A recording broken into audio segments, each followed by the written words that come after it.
The thing that broke my heart was that night when she said, "Lord," she said, "Hello," and I said, "Hey." But yeah, if you have to be careful because it will question your faith, like, "God, where are you?"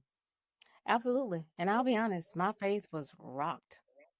I I Right, I didn't know where to go. I couldn't pray. I didn't know what to say. I was numb. I was confused.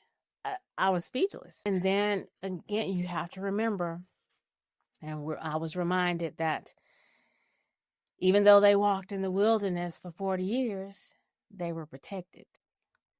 yeah, Their clothes, their shoes didn't wear out. didn't So even we've wear never out. lacked. Yeah, we've never lacked. It just wasn't how I wanted it to be. Of It didn't course turn out not. how, yeah, it didn't turn out how I thought it would be. And what Yeah. made me even more angry was that I'm like, okay, she suffered her whole life. You gonna make her suffer to get out of her body too? Mm, Like, is this what we're doing?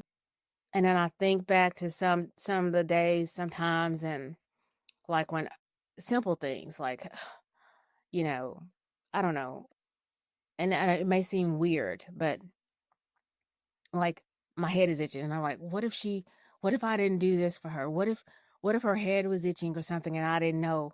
Or mm, what if, and I imagine myself sometimes trying to lie there for months, not being able to move, not being able to yeah, talk, not being able to feed myself, thinking that she was losing her mind because mhm. she would, sundown, but not in a way where she would walk. The thing that broke my heart was that night when she said, "Lord," she said, "Hello," and I said, "Hey, hey, baby." And she said, "Is anybody there?" I said, "I'm right here with you." And then she said, "Oh, Lord, I'm losing my mind."